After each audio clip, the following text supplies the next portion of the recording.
You're listening to the Ordinary Vegan Podcast, where we teach you everything you need to know about adopting a plant-based diet full or part-time. Our goal is to empower you to live a long and healthy life.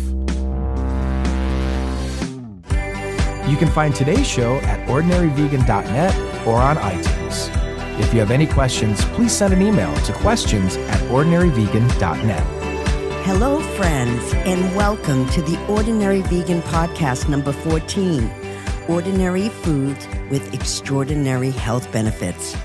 Sorry for the podcast delay, but I am about to launch my first Ordinary Vegan product, and I have been devoting myself to that project full time. I have a passion and commitment to improving your health, and I believe my project launch will do just that. So stay tuned and make sure you sign up for my newsletter at ordinaryvegan.net for all the details. If you're new to Ordinary Vegans podcast, my name is Nancy Montori, and I advocate a plant-based diet for health and wellness. A plant-based diet consists of vegetables, grains, legumes like beans and lentils, fruits, and healthy fats like avocado, nuts, and seeds. It excludes all animal protein, including meat, dairy, and eggs. I was thinking over the weekend how much I cherish our Ordinary Vegan community. Everyone is welcome here. Vegans, vegetarians, part-time vegans, and people who are just trying to improve their health by cutting back on meat and dairy, even one day a week. I embrace you all, and I hope some of these facts that we talk about today will inspire you to add even more plant-based food choices to your diet. My quest is to convert thousands of people, make that millions of people, to a plant-based lifestyle, one vegan at a time. And my goal is to spread hope and healing to those of you who need it most. So why eat a plant-based diet? There is a vast amount of people in this world suffering and dying from nutritionally controllable diseases. But because of the troubled state of healthcare and confusion about nutrition, they don't know it. The top 10 leading causes of death are heart disease, cancer, lower respiratory diseases, stroke, accidents, and Alzheimer's disease. Did you know the number 3 cause of death is going to the hospital? And not because you were deathly ill. It is because of hospital errors. That's another reason I want to keep you out of the hospital. The United States ranks number 1 in the world in medical care costs, and our quality of care ranks 35 to 40. Not only that, we use the most pharmaceuticals of anyone in the world. Why do we spend so much money and get so little in return in healthcare? And where does nutrition fit in? It doesn't. And people are suffering needlessly and dying from diseases that could be helped, controlled, or even reversed with food. Research shows that 1/3 of all cancers could be prevented by appropriate use of diets. Research shows that 1/3 of all heart disease could be prevented by appropriate use of diets. Research shows 1/3 of all strokes and diabetes could be prevented by appropriate use of diets.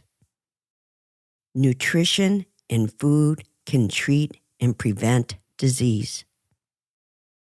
Don't ever forget, whatever you're suffering from, it isn't your fault. But you can take back your health, and I know you can do it. Even if you do it gradually, you will feel great, look great, and best of all, you will take back your health that was robbed from you because of confusing nutritional information, uninformed doctors, food pyramids, and government standards that were influenced by the food and drug industry. When you cut animal protein from your diet, the benefits are clear.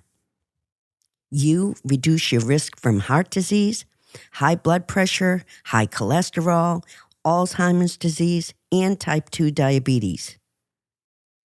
Even if you're not ready to fully commit yet, you can be part of the growing trend of people who are part-time vegans.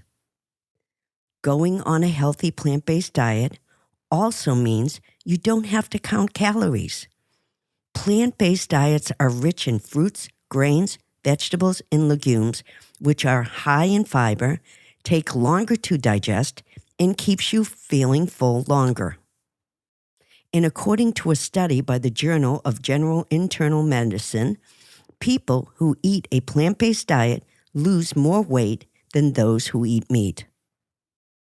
Once your body starts enjoying clean, delicious, healthy plant-based recipes, you will never want to return to the standard American diet of meat, cow's milk, cheese, and processed foods.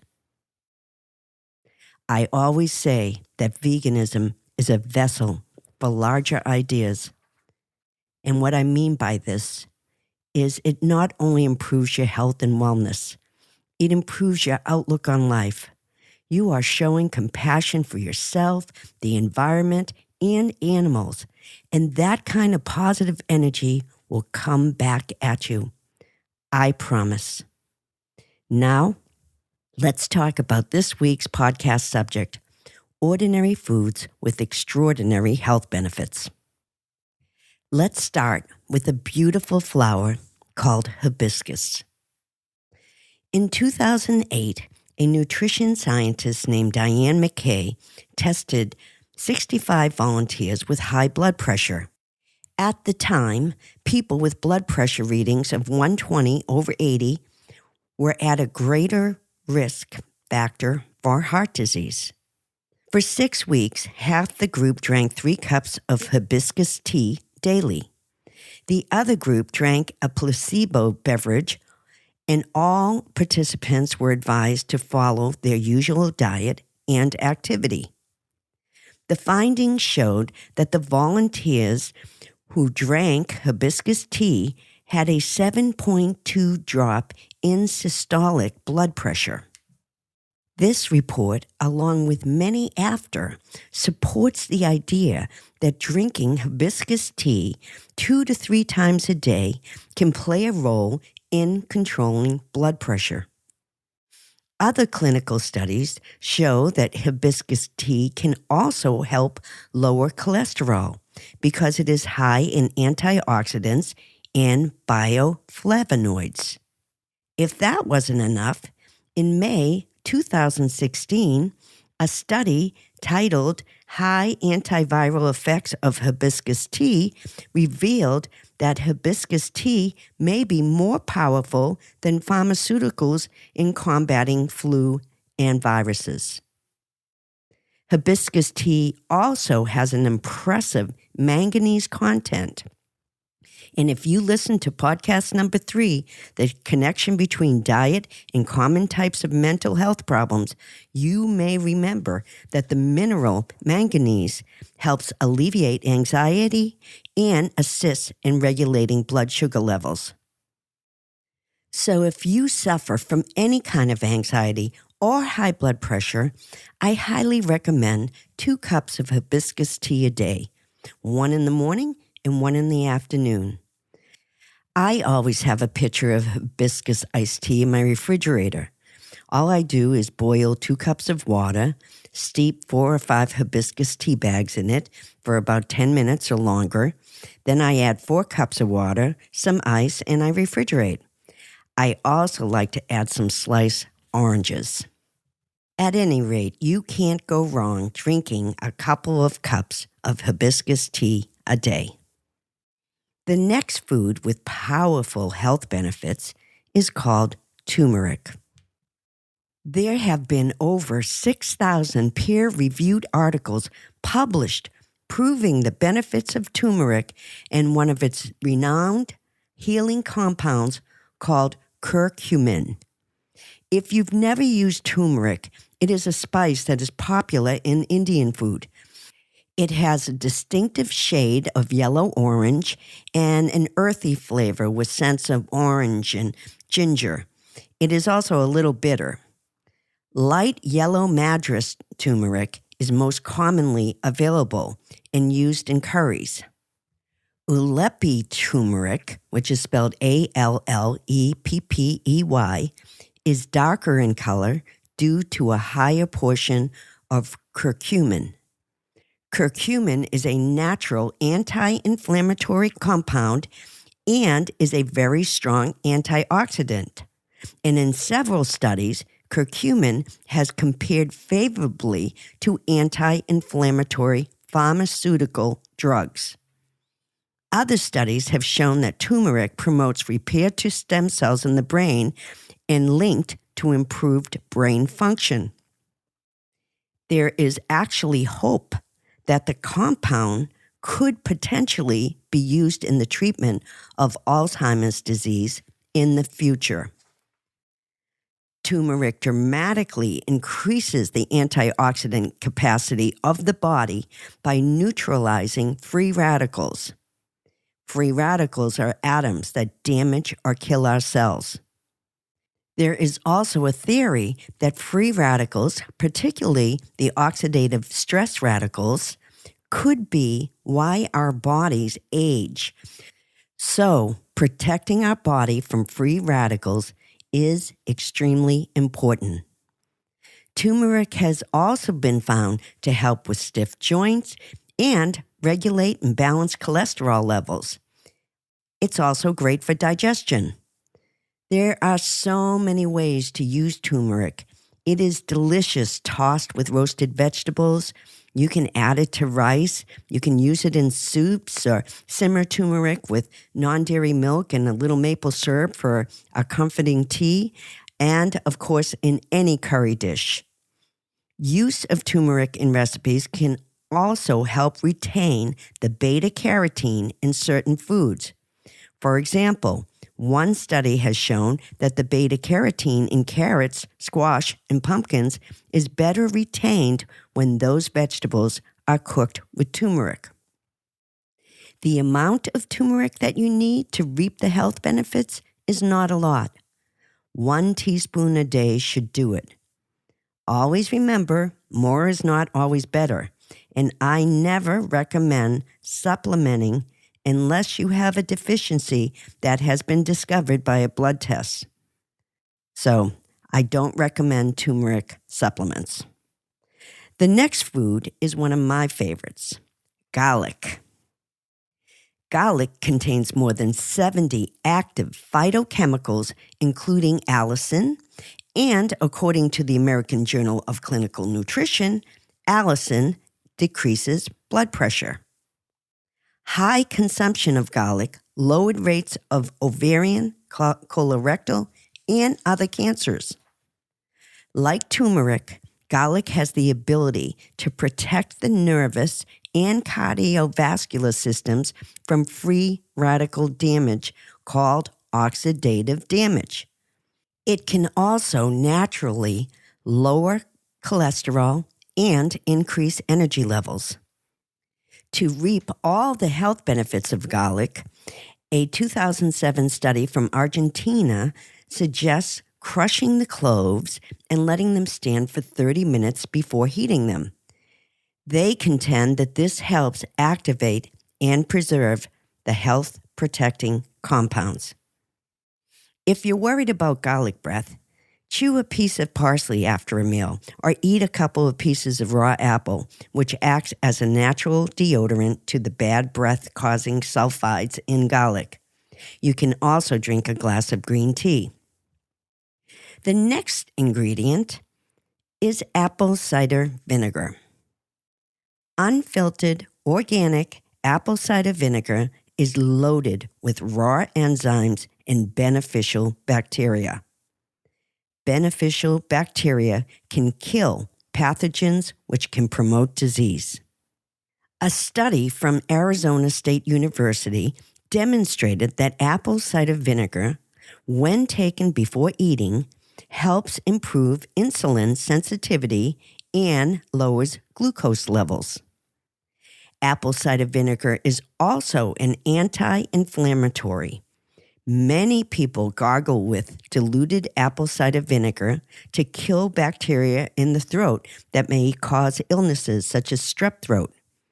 You could also drink 1 tablespoon of apple cider vinegar mixed in a small glass of warm water to fight harmful bacteria in the intestines. It is also known to relieve sinus pressure. All you do is add 2 to 3 tablespoons to a cup of hot water or tea 3 times a day, and this should help relieve mucus, sinus congestion, and sinus pressure. Back in the 4th century, Hippocrates, famous for his quote, "Let the food be thy medicine and thy medicine be thy food," prescribed apple cider vinegar for coughs and colds. If you don't particularly want to drink apple cider vinegar, you can also use it in so many recipes. I especially like it as a vinaigrette over roasted vegetables or over greens. Apple cider vinegar is just another example of a simple, profoundly healthy, and readily available healing food. The last ingredient I would like to mention is cinnamon. As many of you know, cinnamon is a spice that is made from the inner bark of trees.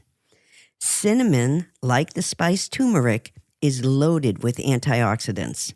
And remember, those antioxidants protect the body from oxidative damage caused by free radicals. Cinnamon has anti-inflammatory properties, which helps lower the risk of disease. Cinnamon has been linked with reduced risk of heart disease and can help reduce levels of total cholesterol. Cinnamon can also lower blood sugar levels and has a powerful anti-diabetic effect because it slows the breakdown of carbohydrates in the digestive tract, and a compound in cinnamon can act on cells by mimicking insulin. And very importantly, to anyone who worries about Alzheimer's disease or Parkinson's disease, 2 compounds found in cinnamon appear to inhibit the buildup of tau protein in the brain. When tau proteins become defective and fail, you can develop pathologies of the nervous system like Alzheimer's disease or Parkinson's disease. Other studies have suggested that cinnamon extracts may protect against cancer. Cinnamon can also fight bacterial infections. Wow, that's a powerhouse of nutrients. When you buy cinnamon, it is best to use Ceylon, which is true cinnamon. That is spelled Ceylon. The cassia variety contains amounts of a compound called coumarin, which is believed to be harmful in large doses. In 2013, studies began linking coumarin to a higher risk of liver cancer. True cinnamon, Ceylon, has very little coumarin, and cassia cinnamon powder has up to 63 times more coumarin. So those are just a few surprising ingredients that can take your health and wellness to another level. Vegetables, grains, nuts, seeds, legumes like lentils and beans should also be added to your diet to augment the addition of turmeric, hibiscus, garlic, and cinnamon. Before I go today, I wanted to share the most delicious recipe with you. Yesterday, I was invited to the home of Rema Gopinath for a little lesson in Indian cooking. Well, the food was divine, and with Rema's permission, I wanted to share one of her recipes called Chole. So let's go into Ordinary Vegan's kitchen and get started. Here are the ingredients you need.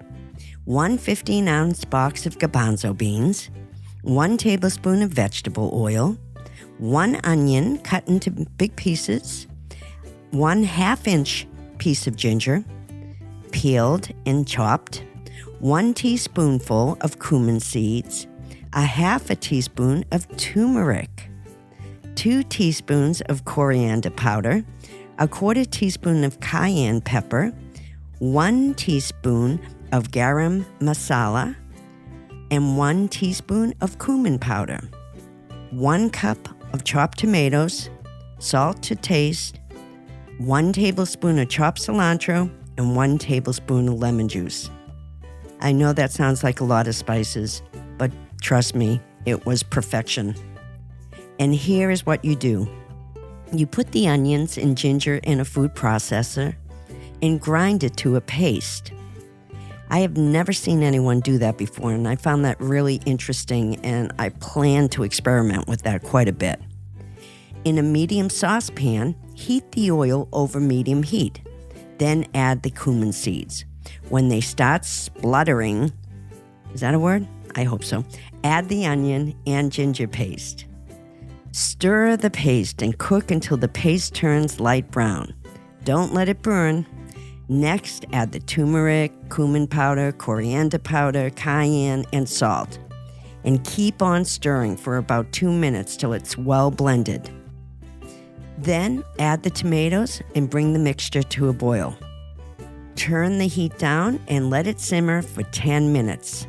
Then add the garbanzo beans and cook for another 10 minutes, stirring often. Add the garam masala and cook for 2 minutes. Taste and adjust for salt, and then season it with the cilantro and lemon juice. Stir and serve over rice. That makes about 4 servings. Thank you, Rema, for sharing and for the great lesson in cooking Indian food. I really appreciated it. That is it for today's podcast. Thank you so much for spending time with me. I appreciate your support. If you have any questions, please email me at questions@ordinaryvegan.net or leave me a voice message at ordinaryvegan.net. If you get a minute, please write a review on iTunes, because the more reviews the podcast gets, the more prominently it will be featured in iTunes, which means reaching more people with our plant-based message. I will post an iTunes link in this week's show notes, located at ordinaryvegan.net. Thanks for joining us on this adventure. Please subscribe so you don't miss any of Ordinary Vegan's free recipes and plant-based tips.